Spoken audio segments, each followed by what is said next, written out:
Hello my subscribers, today we are going to be doing the review on the Thunderstorm. Sorry for the juice on there.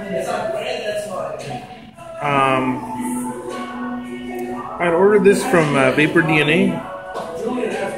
Runs about $45. I already did the unboxing. This is going to be what I think about it. The reason why it has caught my attention is the silhouette, the profile. That drip tip is nice. It is it's really nice. Wide airflow. I'm going to tell you my experience with the different what's it called? Different coils. The .55 coil that came with the half ohm, it was a really nice vape. It was a really nice vape, really consistent. But the coil inside, it wasn't smooth, is what I'm trying to say. It was like it was really a lot of turbulence, and I looked in the coil, and it seemed like there was cotton that was going into the like the air hole. Like the cotton wasn't really flush around the circle. It was kind of jutting out somewhere, so I guess that was causing the turbulence.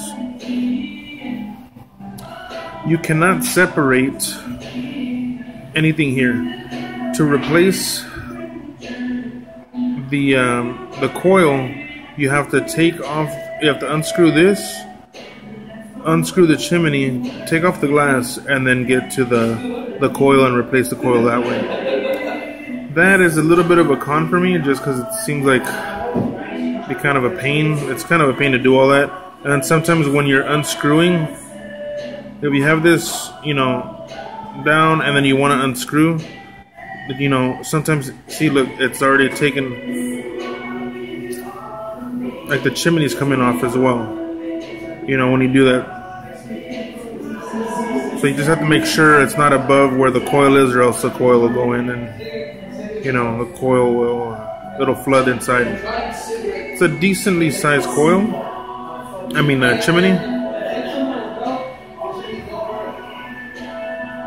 It did have some scuffs here, I guess, from the drip tip. Now, to put the build, the RBA section in, you have to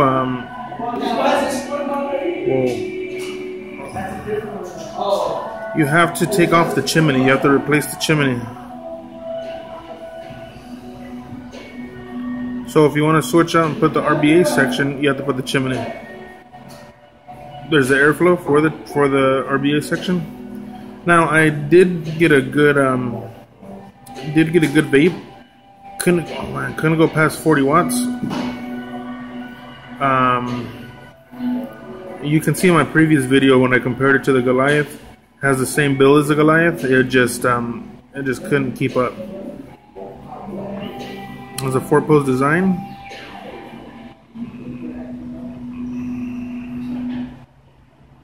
Dude, there's like 3 other holes. You keep grabbing a move.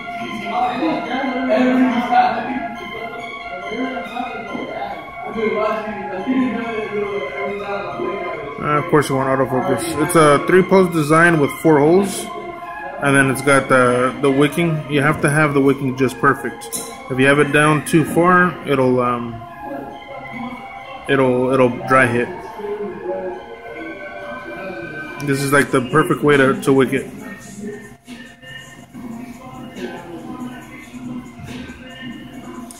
The vape was good. You can see the cloud production, and like I said in the previous video,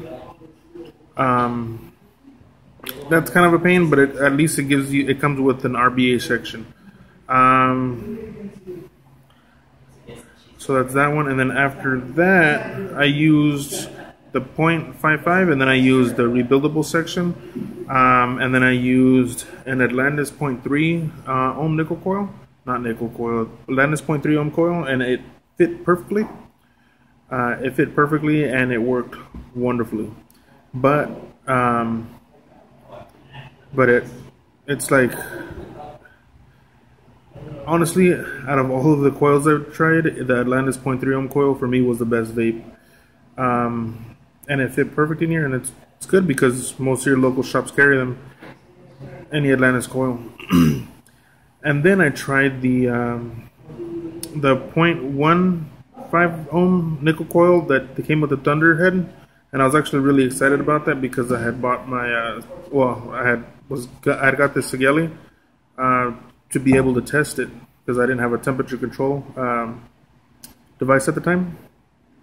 But I could not get over the flavor. It just would not hit right. I can't be sure if it's the Sigeli's fault or if it's the coil's fault. I have had a temperature control device before, and I have used the Atlantis nickel coils and the Atlantis and the sub-tank nickel coils, and I enjoyed those for the most part. But this nickel coil I could not enjoy. It was really restrictive and it tasted funny. And after 2 tanks, I could not get it.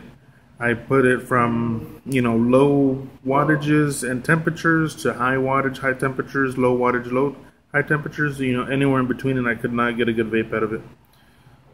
This is, overall, it's a good tank because you can use the Atlantis coils. Right now I have the iJust 2 coils in here.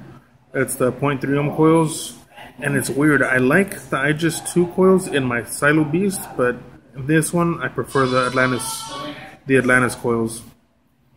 So overall, this is a good tank. I like the tank a lot.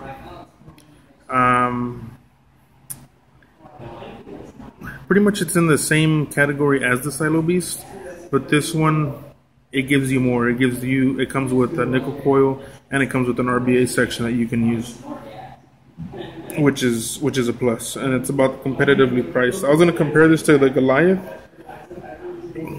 Well, I guess the three are. This is like in between the Silo Beast and the Goliath.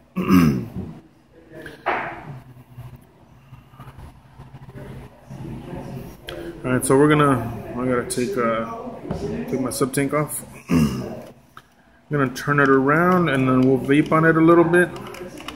Vape on it and talk about it. Hold on just a second. All right, I cannot tell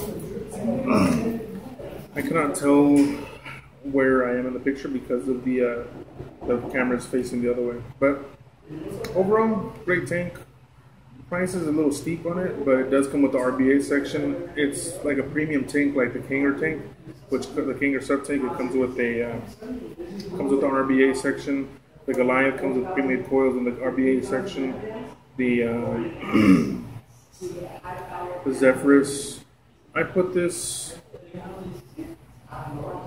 above the sub tank, above the Zephyrus, below the Goliath in that roundup. Right now, I have the iJust 2 coil in here, and I'm going to be just vaping it real quick. It's 55 watts.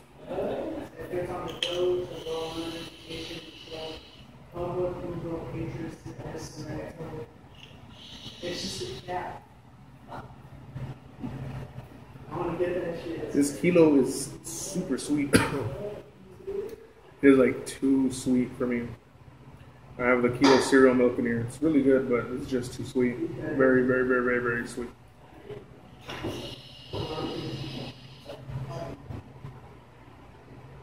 The fan's on in the shop, so it's we're here at Main Street Vapory. Ryan, let me use the shop again.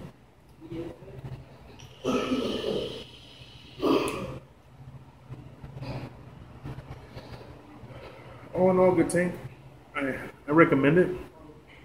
If it's gonna be between the Goliath 2 or the Thunderstorm tank, I gotta go with the Goliath 2. That's my favorite tank at the moment.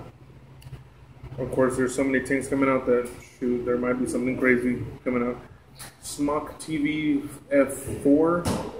I was gonna do a review on that one, but that is expensive. I'm not gonna those replacement heads are like $45 for 5. So sorry, I'm not. I was looking forward to that, but it's too much, too rich for my blood.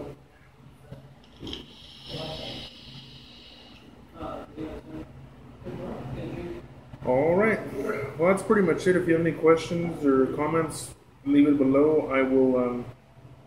I'll try and answer it. If I didn't answer anything that you, if you want to know something that I didn't answer, let me know. I'll do my best to either answer it or I'll do an update video or something like, you know, saying what I answer any questions or something like that. But that's my overall impressions with this. And until we meet again, peace out.